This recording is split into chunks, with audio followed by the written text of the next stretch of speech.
हमने अपनी पार्टी का नए सिरे से संगठन बनाया है और संगठन में अब तक जिला के प्रधान तक की जिम्मेवारियां दी हैं। उसके आगे की जिम्मेवारी के लिए हमने मीटिंगें रखी है। प्रदेश को 3 जोन में बांटा है और इस 3 जोन में एक गुड़गांव का जोन बनाया गया है, एक हिसार का जोन बनाया है और एक जो है अम्बाड़ा का जोन बनाया है।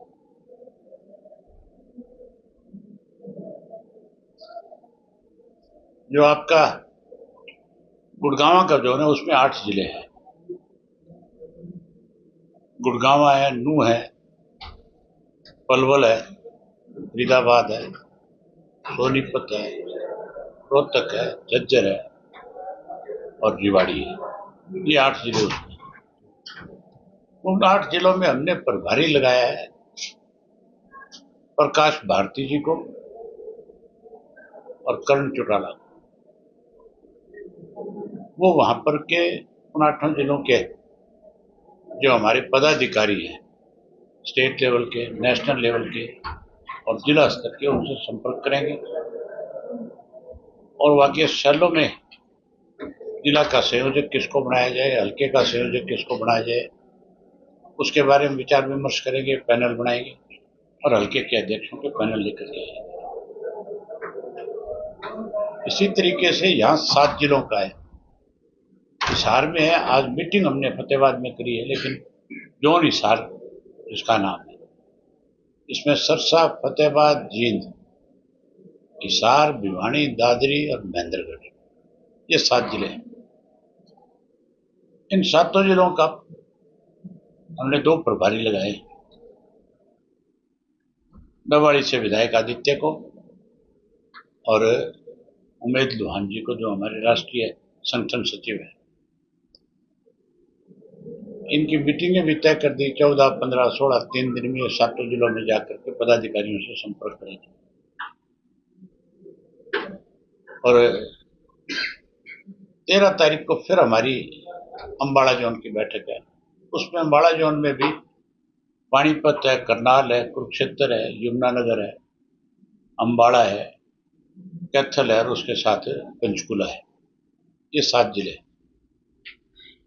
उन 7 जिलों की जिम्मेवारी जो है हमारे प्रदेश अध्यक्ष रामपाल माजरा जी की है और इनके साथ शेर सिंह बड़शामी जी है।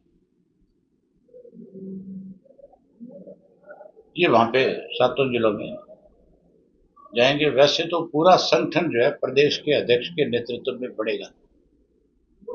सारे पैनल बनकर के इनके पास आएंगे और फिर प्रधान जी और मैं बैठ करके आपस में ये तय करेंगे कि किस किस को क्या क्या जिम्मेवारी दी जानी चाहिए। उसके साथ साथ एक फैसला लिया है हमारी पार्टी ने कि मई के महीने से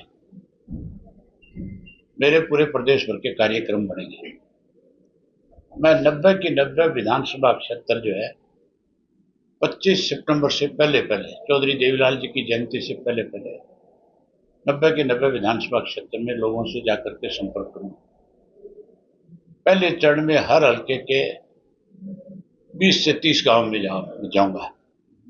शहर और कस्बे उस हल्के में जो आएंगे उनमें वार्ड वाइज मीटिंग करूंगा, लोगों से मिलूंगा।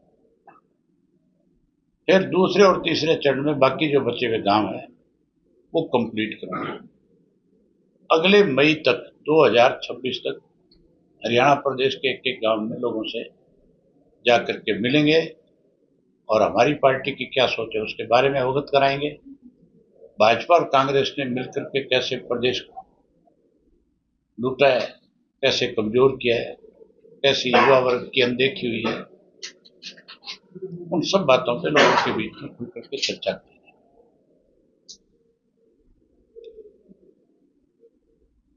ये इस किस्म का एक रोड मैप हमने अभी तैयार किया है और उसी रोड मैप को आगे बढ़ाने के लिए हमने बैठकें करी। 25 सितंबर तक हम अपनी पार्टी का पूर्ण रूप से संगठन का गठन कर दें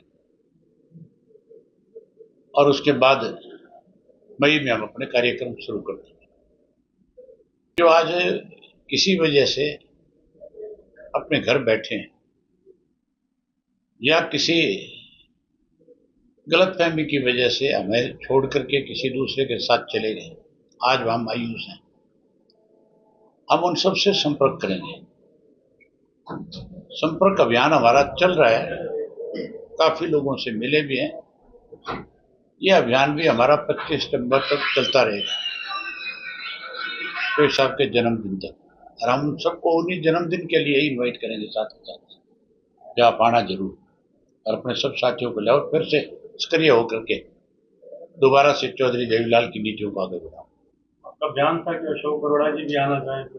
हाँ, मोस्ट वेलकम है। मैंने कब ये कहा कि अशोक अरोड़ा ना आए? जब भी आना चाहेंगे तो हम उनका स्वागत करेंगे। अभी जी कुछ इस सरकार में, भाजपा की सरकार बनने के बाद इस प्रदेश में कांग्रेस और भाजपा की सरकार ने स्वयं कर्जे के प्रदेश के लोगों को कुछ नहीं दिया। दोनों के राज में कर्जे बढ़े हैं। चौधरी ओम प्रकाश चौटाला जब मुख्यमंत्री थे, पैसा सरप्लस होता था सरकार के पास। आज ब्याज का पैसा देने के लिए कर्जा लेना पड़ता है।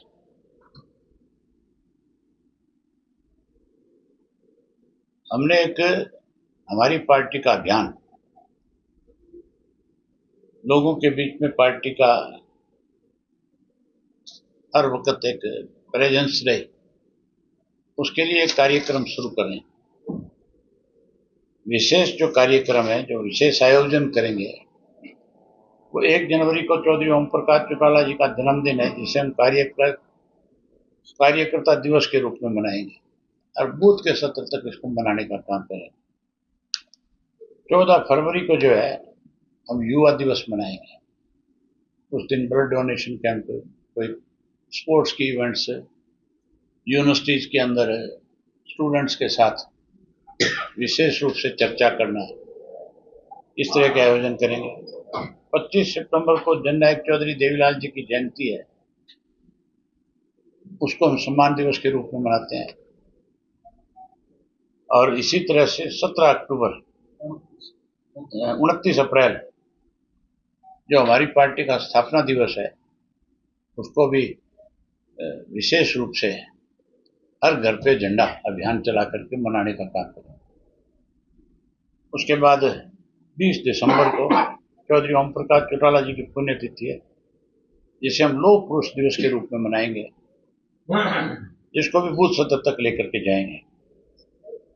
और इसके अलावा जितने भी संत है, महानुभाव है,